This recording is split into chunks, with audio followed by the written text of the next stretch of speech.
Welcome back, everybody, to the second episode of We the People.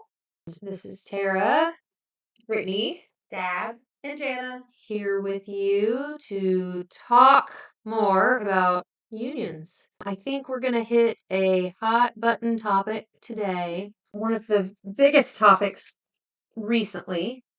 And then we'll kind of go into some other myths that are commonly heard around union campaigns and talk about what the truth is. So let's just jump into it, guys. We're going to do it. We're going to bring it up. not nervous at all. It's fine. Politics. Oh, gosh. Who did you vote for? No, just kidding. I didn't know so many people were so political.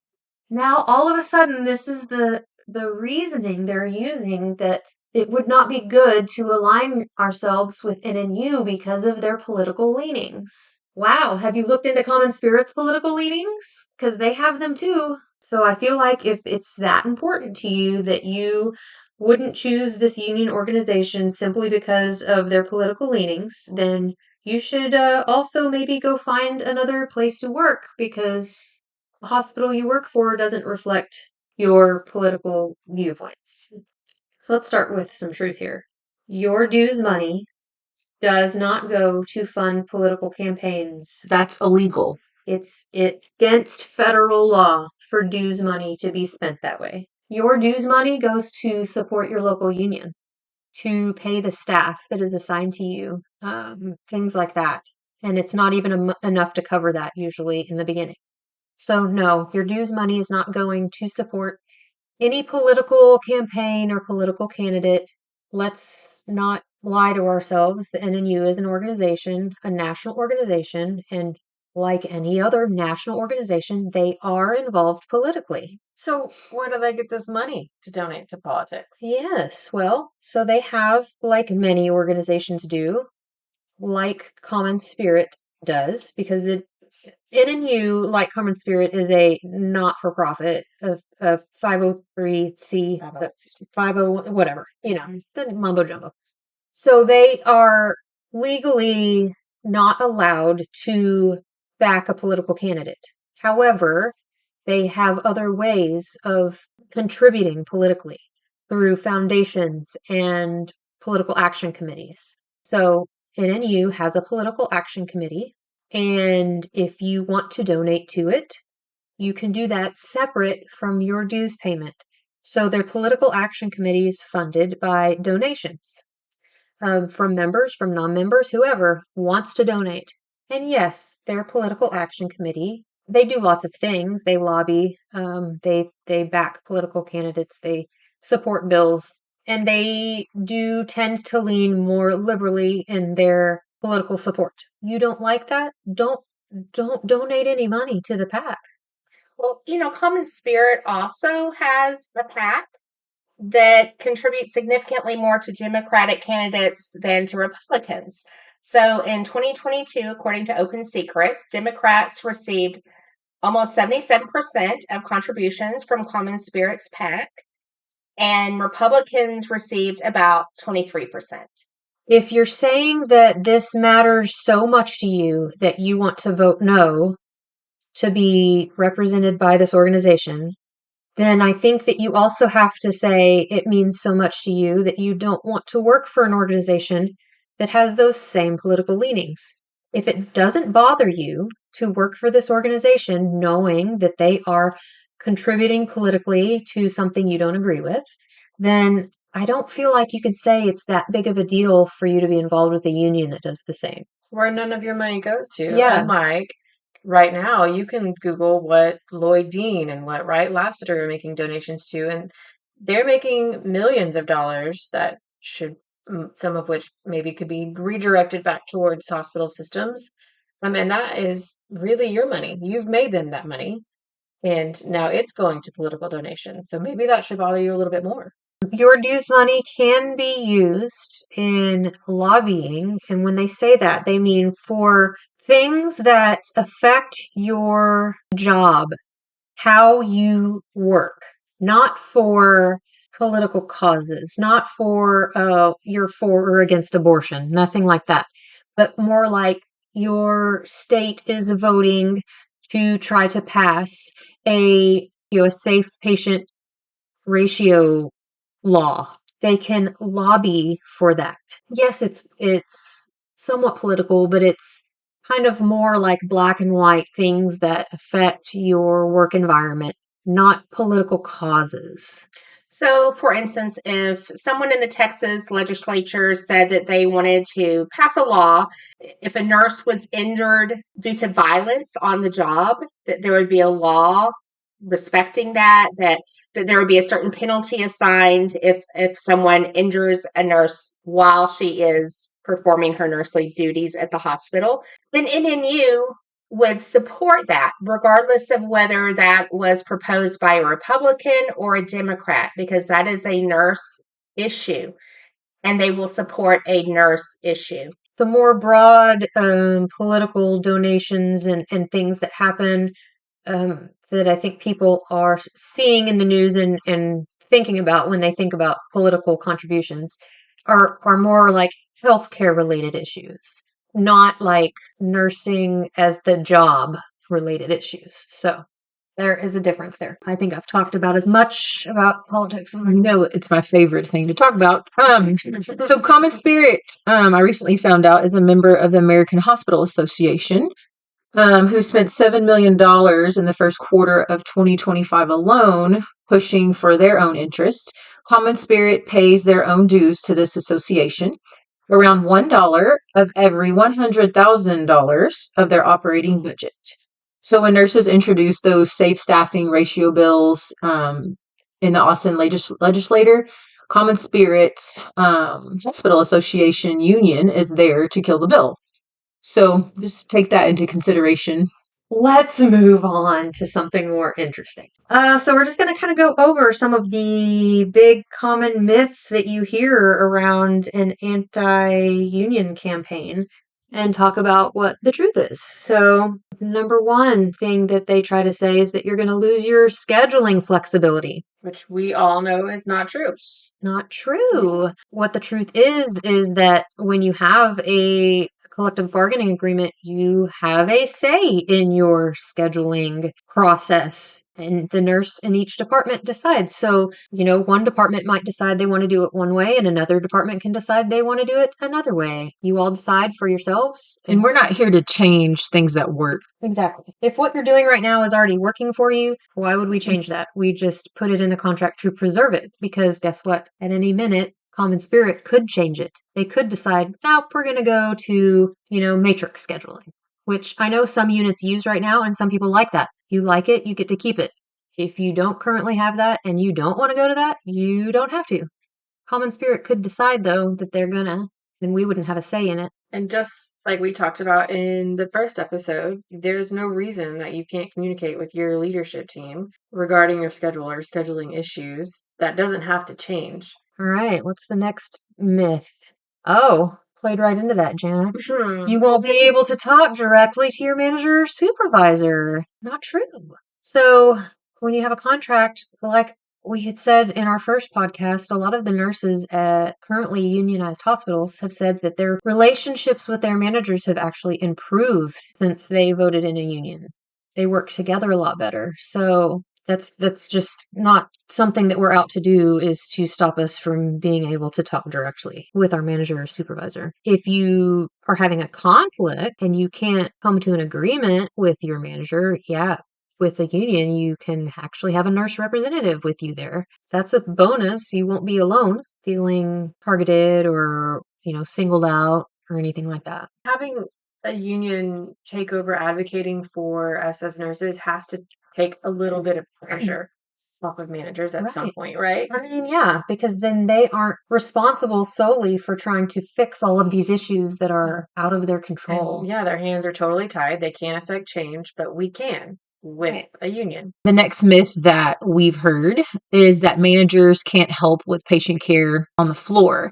So I know of a couple units that actually want to write that into the contract, that their managers would work a full shift during the schedule. That way they're there firsthand, they're more involved. There's really no reason why the managers wouldn't be able to come help. So I think some of the confusion here is that NNU endorses managers not being counted in their staffing matrix. Not that they can't help. They absolutely can come help. They don't want that manager counted in the numbers as if you are adequately staffed. So that's, I think, maybe where the confusion or where that myth came about. That's what they stipulate is the manager, if the manager is on the floor helping because you're understaffed, you don't count that manager as, oh, I had another nurse here, I'm fully staffed. No.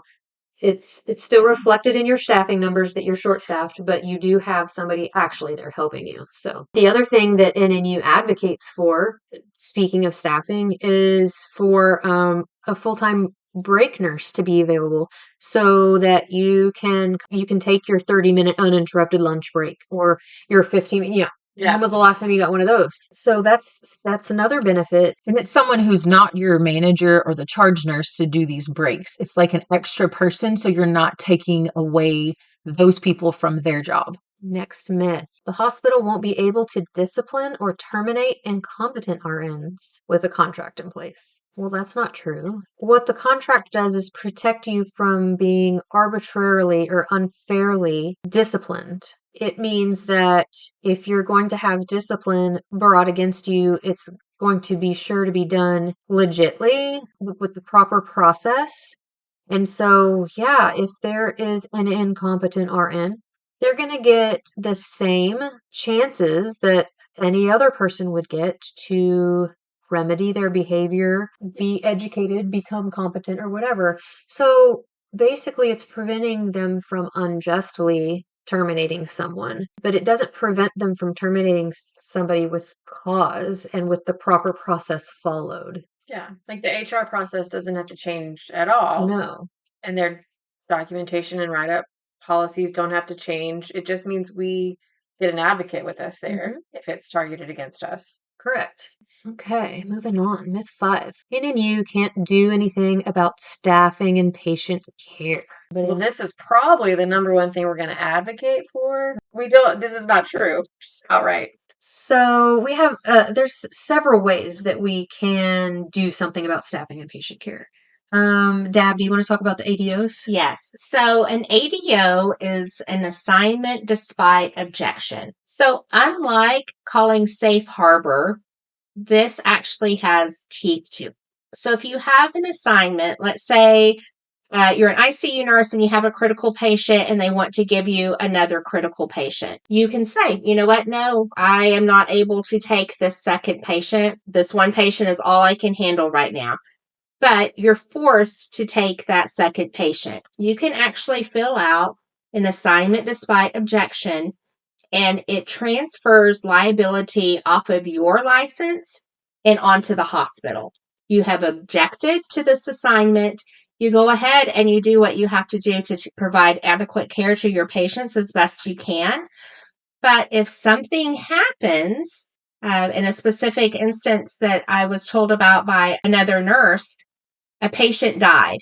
And that nurse was able to say, no, I filled out the assignment despite objection, and her liability was gone. She was no longer, her license was not on the line. It went towards the hospital. It was the hospital's responsibility for not providing adequate staffing. What happens with these forms? Like, is it like filling out an iris or? It is not. It does not just disappear into Neverland. I know I filled out irises before and I never heard back about anything.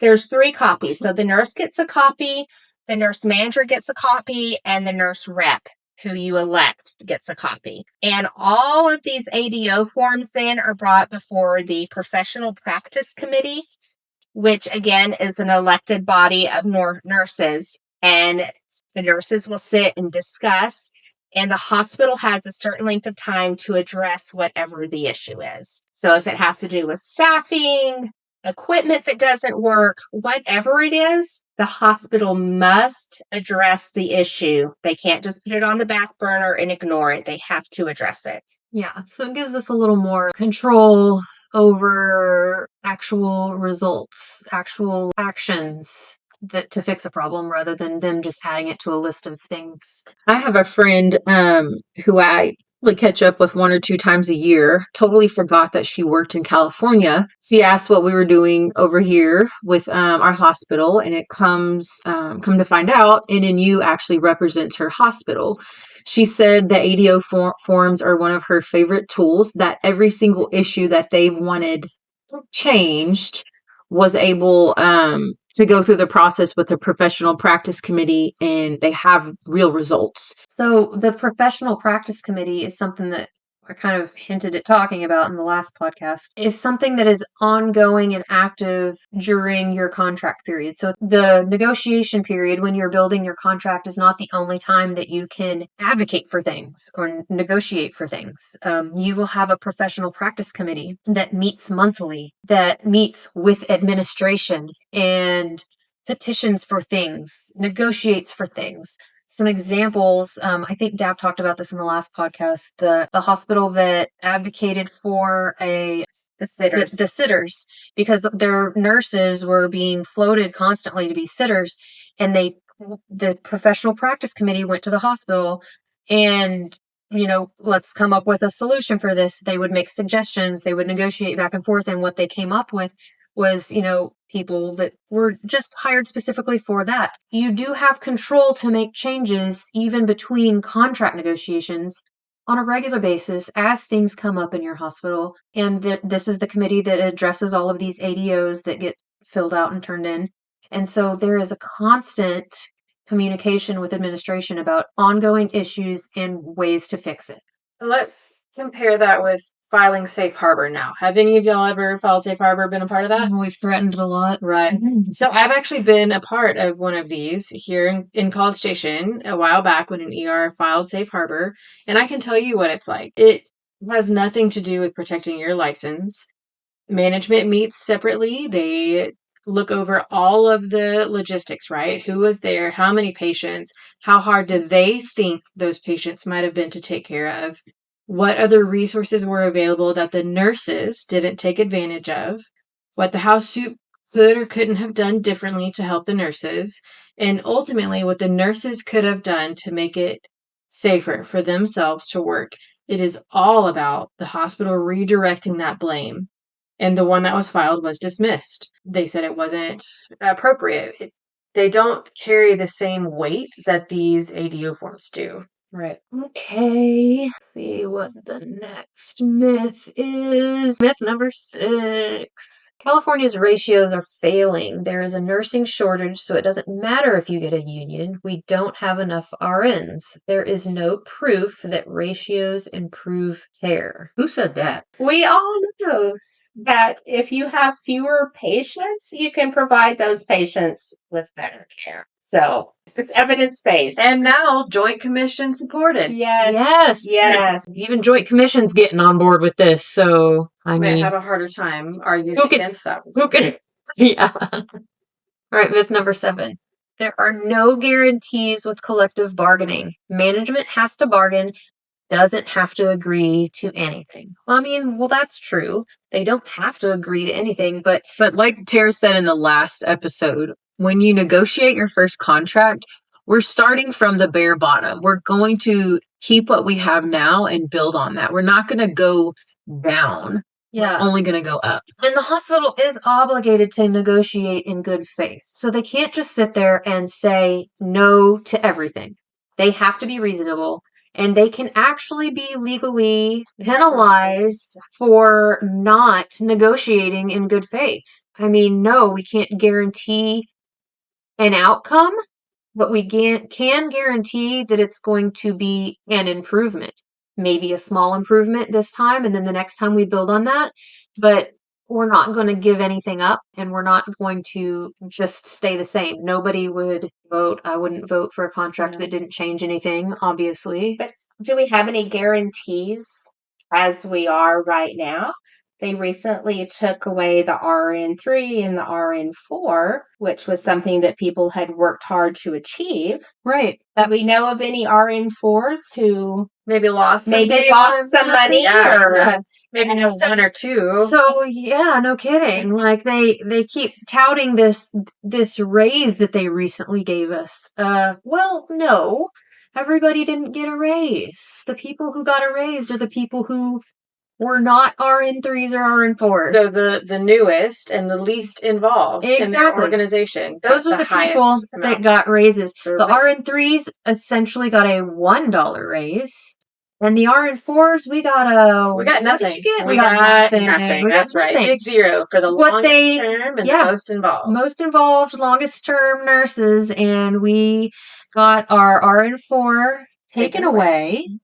And they replaced that money, but we didn't get any more than what we already had. So, yeah, that was a little insulting. Which we probably should have expected. Monty basically told all of us that he's not going to do anything for retention. So we shouldn't have expected anything different, really. All right. Anyway. This is so fun. Myth 8. Nurses won't have any power in the negotiating process. NNU staff will be at the bargaining tables, not the RNs. Well, that's a flat out lie. We, the staff, bedside nurses, will be at the bargaining table. Whoever our bedside coworkers choose to elect is who is at the bargaining table. We'll have a facility bargaining council. Each department will decide on who you want to represent you, and that's who's sitting at the table. And when you're sitting at that table negotiating with admin, you are on a level playing field.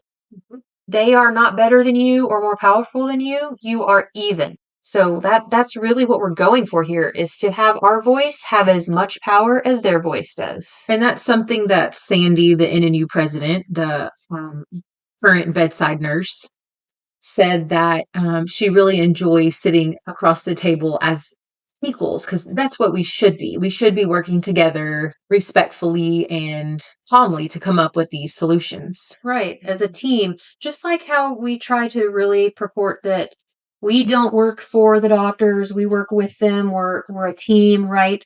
One team, I think, is referenced in another podcast, maybe. That I know it's often implied that the doctors are better than or, higher than us, but, they always try to emphasize, we're a team, we work together.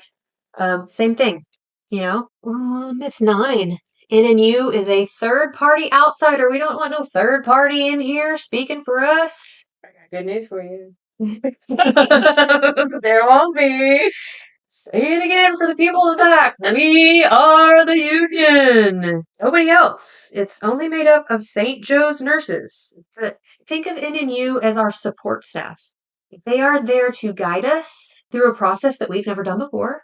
To kind of give the process that's proven to work. Right, exactly. They are there to provide tools for us. They have a department that does research, education. They have a legal team if we ever were to need legal representation. They have reps that know labor law backwards and forwards, so they help us stand up for our rights and not be taken advantage of. So we talked about in the first podcast how every unit will elect one of their nurses to be on this team. And we are everybody has had the opportunity to fill out a bargaining survey that goes to those nurses to figure out what is important for each individual unit. So the best interests and the desires of that unit is what is represented by the nurse that you elect. Right. Then a contract will be formed and all of the union members are able to vote on that contract. You're not going to vote on a contract that doesn't benefit you. Right. You don't have to sit there and go along with something that you don't agree with. You'll get a chance to vote. Also, you elect representatives to go and do this bargaining for you. You don't like what they're doing, you elect somebody different. Right. You're not stuck with these people. If you go through a contract negotiation period and you don't think that the person you elected to represent your unit on that negotiating team did a good job, the next go round, the next contract and negotiation period, you elect somebody different. You're not stuck with somebody, even if during the negotiations, you can say, you're in control. You are in control. You don't want that person representing you. You say, hey, we're sending somebody else. And you don't like it, then you can get involved and you can be the person that's representing your unit, Absolutely. Beauty of this. Strongly. Yeah, you can be as involved or uninvolved as you want. Exactly. Myth number 10, dues are expensive.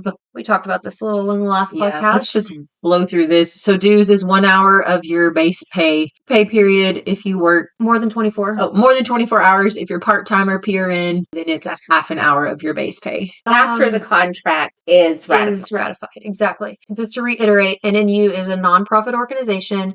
They're here to improve our profession, improve patient care standards. They're not a business. They're not here to make money. NNU members pay lower dues than other union memberships have. There's no initiation fee to join. You don't pay until you've got that contract in place. And if you look at it and you calculate how much more you're going to take home after you've negotiated a pay increase, even after your dues are paid, you're going to be taking home more than you are now. That's all I have to pay to get these benefits of having a voice. Absolutely. To, like, certify that you're going to continue to bring home more and not that management's going to opt to change things arbitrarily. And yeah, I would absolutely make that sacrifice. Okay, next myth. NNU will make you go on strike. We touched on this a little bit in our last podcast too, but no, they won't. You can't be forced to go on strike because you know whose decision it is if you go on strike? Ours. Oh my gosh. We vote on it. Yes. I feel like a super majority. A super majority. Yes. I feel like we've keep saying this over and over, but if you haven't gotten it yet, you're the union and you get to make the decision. Right. Oh, so only the RNs at your hospital can decide to strike. And it's a secret ballot vote, so nobody would know if you were voting yes or voting no. No member of NNU, a rep, an officer, somebody from another hospital can make you strike. It is the most extreme thing we can do to try to influence the hospital, but we only do it like as a last resort. If it's absolutely necessary. Nobody wants to have to do that. And it's, again, not an open-ended strike. It is a 1 to 2 day strike. The hospital gets notice. For those who are worried about patient safety, there's a patient protection task force that comes in and helps with transferring patients, caring for patients that are unable to be transferred. Like, patient safety is priority in this whole process. So it's not like this big, bad, ugly, we're walking out in the middle of our shift and just abandoning patients thing. There is something called the RN controlled emergency care. So like say we have a 24-weeker born during this strike, your hospital will allow a certain RN to go stabilize that patient. So there are proactive measures taken, put in place for situations like that. Right. Nobody's abandoning anybody. We're not going to, let anybody come to harm or not get the care they need during this process. And strikes are very rare. From all of the nurses that we have talked to at all of these other hospitals, this is not something that happens very often at all. I was talking with one nurse who said that her hospital has been unionized for over 20 years and they've never even talked about a strike. Never happened. And that's a Common Spirit hospital. Right. And keep in mind, 30 other, 27, I don't know what the exact number is, 27 to 30 other Common Spirit hospitals already have unions. Common Spirit is not a stranger to union negotiations, okay? They have a track record of negotiating, so we do not anticipate that they are just going to stonewall us and put us in a position where we feel like we would have to take these extreme measures. Now, are they just going to roll over and give us everything that we ask for? No, absolutely not. But I don't anticipate like a scenario where we have to threaten to strike. And again, like she said, even if it got to that point, the hospital has these 10 days to make the preparations. A lot of times when a union threatens to strike, in that 10-day period, the hospital ends up caving and negotiating with you because they would rather negotiate with you than have to move patients and stop admitting patients. That's so much revenue they would lose to do that. That's why this is such a successful tactic. So even if we were to vote and threaten to strike, there's a very good chance that it wouldn't actually happen. And the strikes that you have seen a lot recently on the news, just to point out, those are not represented by this same union that we're talking about. No. They have different procedures, different tactics. All unions function differently. And so, like Teamsters union that represents some nurses, that they operate differently. They have, different methods. So you can't compare them. All unions are not made the same. And we feel like when we reached out to NNU, we were really reaching out to the one that we felt would work best with us and represent our interests and Priorities. our priorities and value the things that we value. So okay, myth 12. You can be disciplined and or fined by NNU according to its constitution and bylaws. So, like any organization, yes, NNU has a constitution and bylaws that dictate how internal affairs are organized and run. But no, they do not use disciplinary measures or fines to control its membership. I know a place that does. Oh, me too. Yeah. Okay. Maybe not fines, but Disciplinary measures actions, for sure. Yeah, there's no the extent of NNU's involvement in controlling what we do, so to speak, is the reps' guidance on how we operate our union. But our union is again us. Is us. So the only rules or, anything we're following is what we stipulate in our contract between us and our local facility. There's not a set of rules that we are following from NNU. This next one, I feel like we have really good examples of already. Oh, the vote no committee. Like vote no. Okay, myth 13. Yeah, the vote no committee. So think of like now a lot of the pushback that you're seeing is nurses, maybe other departments that have been recruited by the hospital admin team or the organization overall to help spread flat out lie, basically. So that it won't look like it's the hospital producing this Right. material. Yeah. So they find nurses that maybe have had bad experiences or, are really not wanting to hear another side, and they get them to prolifically share information, maybe in the form of information sessions and flyers and vote no buttons, Facebook posts, things like that. And I think that we have all seen some of that already happening, and that is a common tactic used by organizations against a unionizing effort. It's so common that they even have a book about it. Right. We already knew that this was going to happen, so this isn't something that naturally came up. It's not like, this has never happened before, and it's honestly just kind of a lot of misinformation that they're spreading. Disheartening. It's disheartening to know that the intention is to make you think that you're very deeply divided, that, there's so many nurses that are very against this.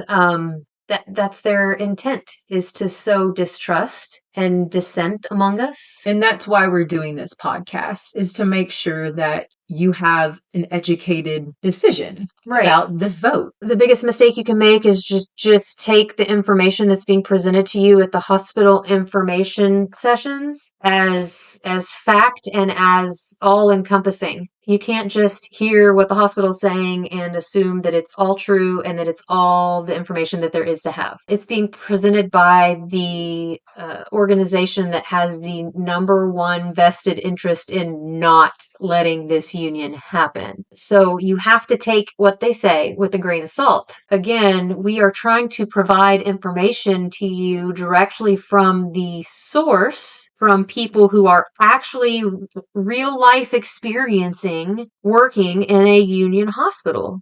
And I don't think there's anybody that can tell you more factual information than those people, how the union supports them and gives them a voice. Yeah, and I know some of the information being shared was that if you vote no instead of not voting, that a union can just come back in 12 months and try again. But realistically, that's not how that's going to work. That brings us to myth 14. Oh, great. Give us another chance. You can always organize again later. Well, of course. Give us another chance. Give us another chance. We've been, how many years have we been giving them a chance? We were told that they just had no idea how strongly we felt. Even though we brought it up to our managers, we brought it up in town halls, we were expressing our strong. I cannot tell you how many one-on-one meetings I have had with managers, with HR, over the years about the same issues that we're still talking about. And they've only gotten worse. So they every year. cannot say they didn't know these things were issues or that we felt this way. We But- fill out these My Voice surveys every year. Paragraphs into that thing and no changes. Here is the difference. All of these years, individuals have been going and sending emails or having meetings, and it's really hard to dismiss this one person's voice, that one person's voice. What we're doing with the union is taking all of those voices together to make one big voice that cannot be dismissed. Kind of like the Ants movie. Yeah. Like if they realized that together they were more powerful than their leader, then, And, in the podcast that Billy and Mel put out, Billy actually said that this threat of an incoming union had really unified admin and opened their ears to our needs and concerns. And my only thought when I heard that was if the possibility of a union has made them feel more receptive after years of not caring at all, then I wonder how much a union can actually get done when it's in place. And I Right. think the answer is a huge amount. So look, all these little tactics, bringing in a new CEO, changing unpopular department managers to put a new face on administration. These are all tactics to make you think that they're listening. Without a union, they still have the last word. They still get to decide everything. We still don't have a say. They can say that we have a say, but we don't have anything that forces them to do anything about it. This shared governance thing that they're really ramping up now. It's just a tactic for them to say that, oh, we're trying to revamp the way we do this to hear your concerns. But There's been committees the whole time Yeah. where people have been going and sitting on a committee and expressing all of the concerns. We're having the trouble with nurse retention, all of these different things, and nothing actually ever gets done about any of it.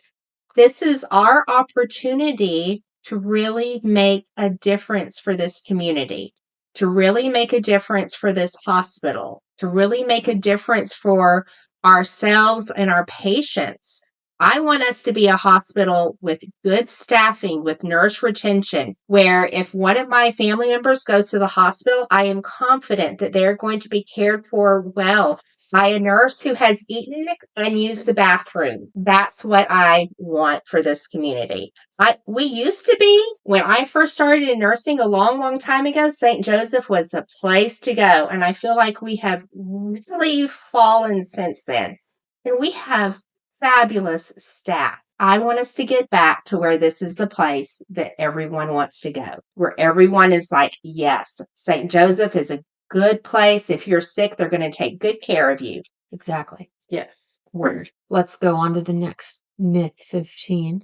Voting for NNU will adversely affect the ancillary staff. We've heard lots of this. Oh, well, we can't negotiate for techs, or, well, they're going to cut this department or that department. There's to come only up with one the pot of money. funding. Yeah. Only one pot of money. You're right. We cannot negotiate staffing ratios, etc., for the techs specifically, but we can preserve ancillary staff and negotiate for improvements there in our contract and through our professional practice committee. We would have the right to negotiate anything that affects how we do our job.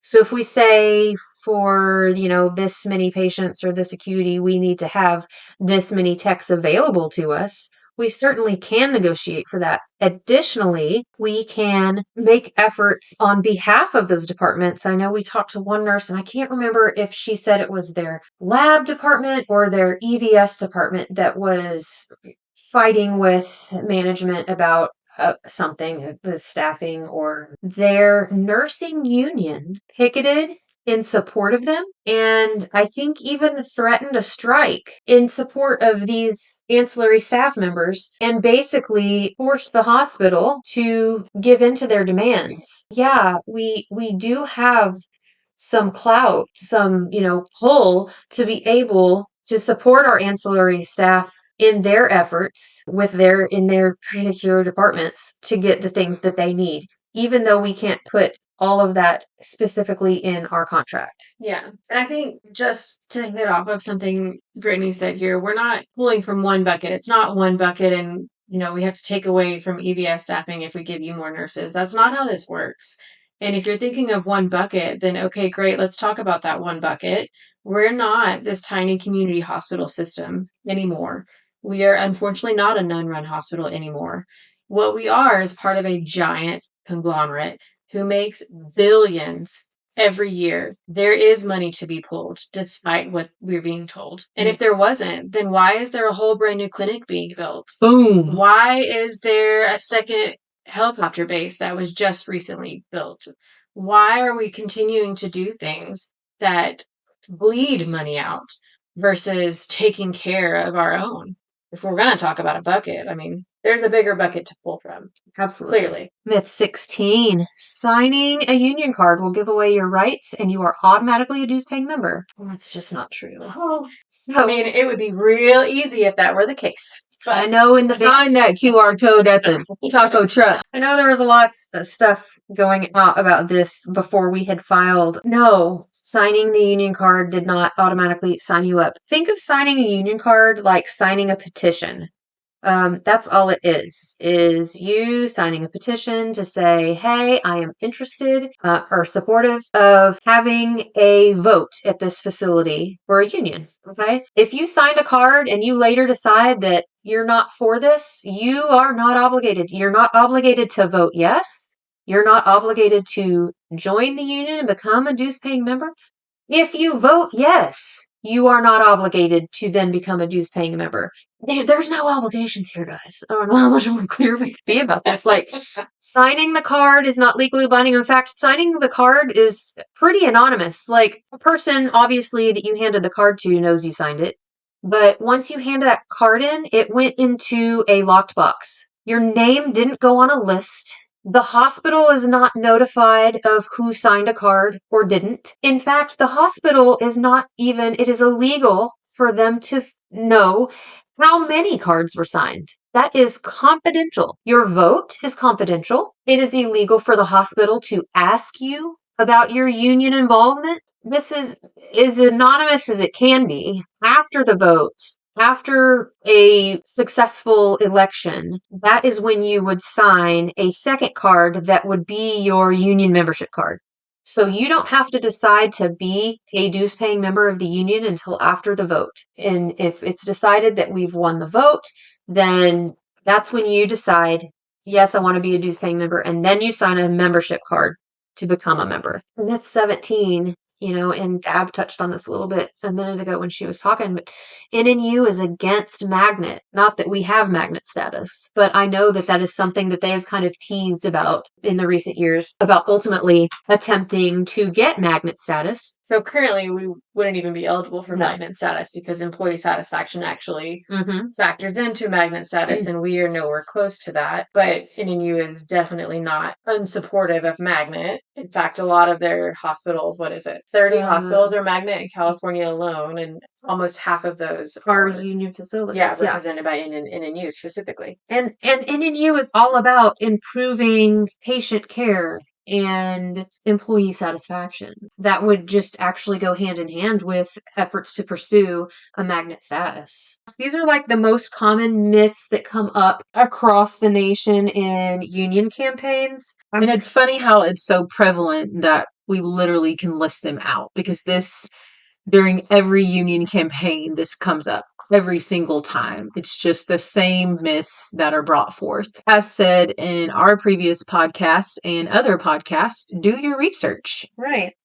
And look into, there are whole specialists that organizations hire to union bus specifically. Those don't come at a cheap price, I can tell you that. And I would honestly love to know how much Common Spirit has actually spent on union busing for this specific campaign. It's not a little, I can tell you that. It's true. And let me see if I can find that information because they did talk about kind of what the costs of an anti-union campaign are in very general terms. Administrators typically devote about $3,000 to $5,000 per RN. So there's 4 RNs sitting here right now.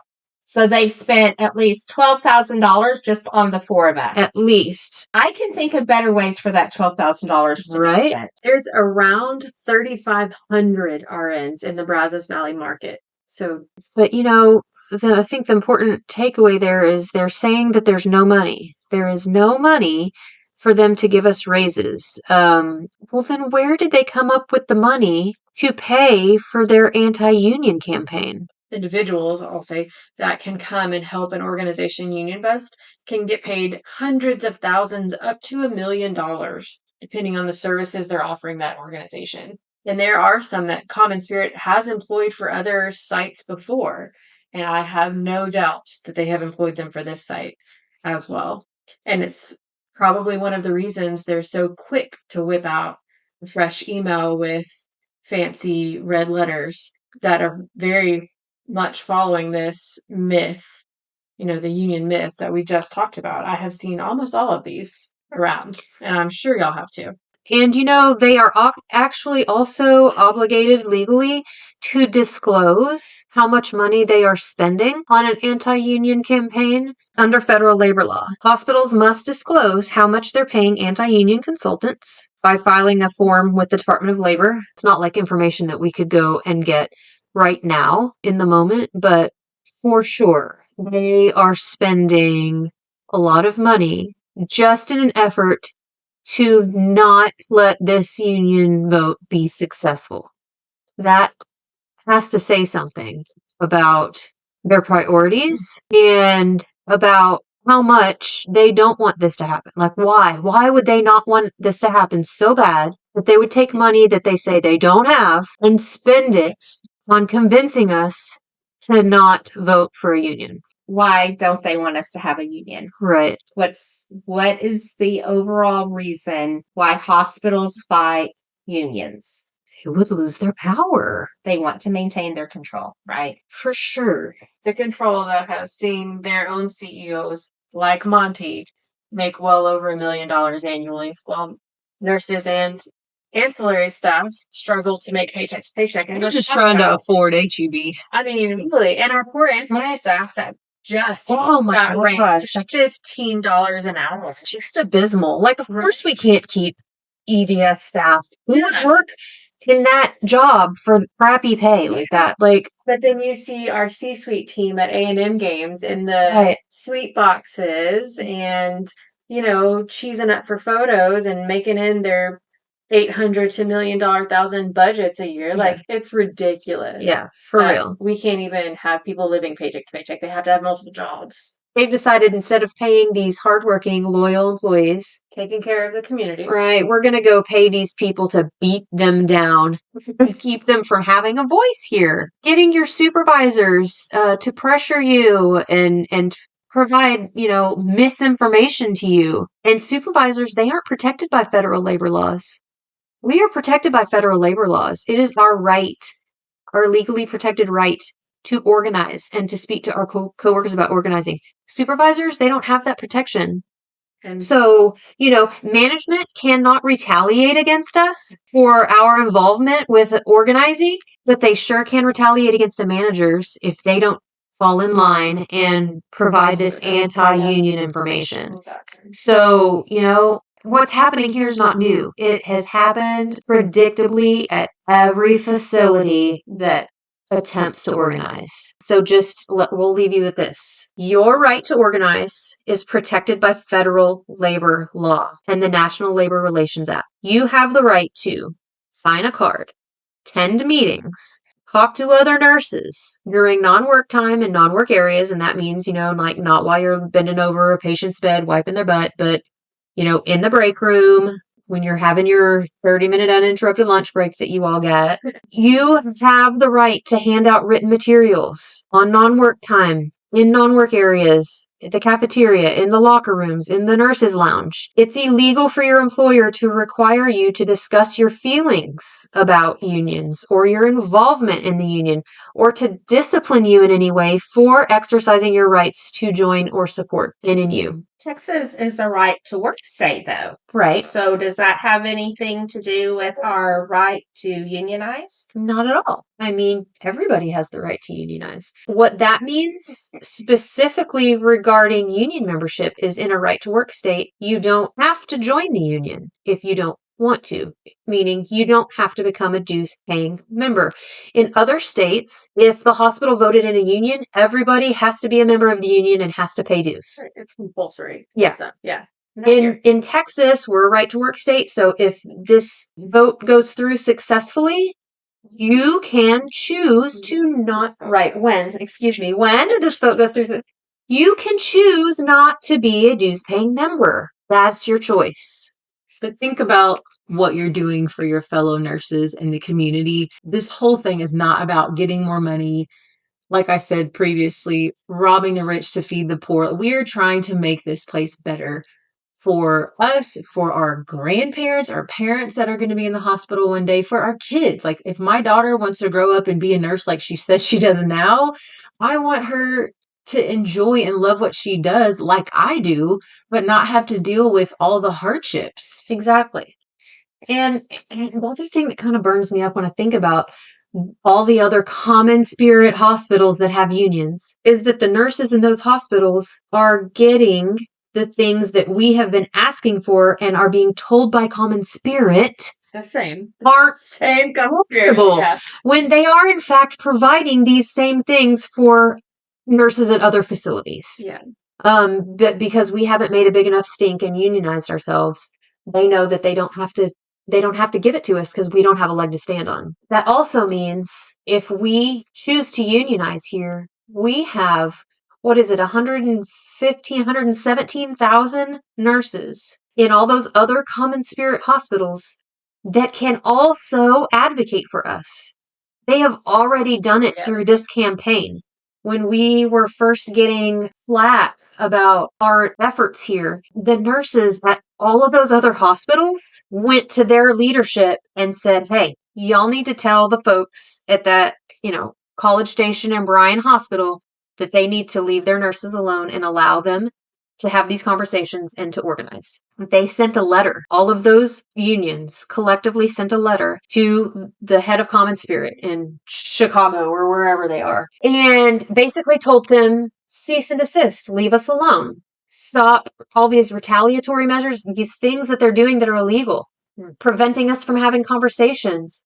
Recording us, spying on us, bringing disciplinary action, physically assaulting, having captive audience meetings. When Bev went and sat down and had that meeting with all of the new nurses and told them all sorts of false things about unions, these things were all illegal. And so we had 117,000 other nurses petitioning on our behalf for them to stop. Not only would we be all unified fighting for ourselves here, but if we were meeting obstacles, we would have 117,000 other nurses who could step in and also fight for us.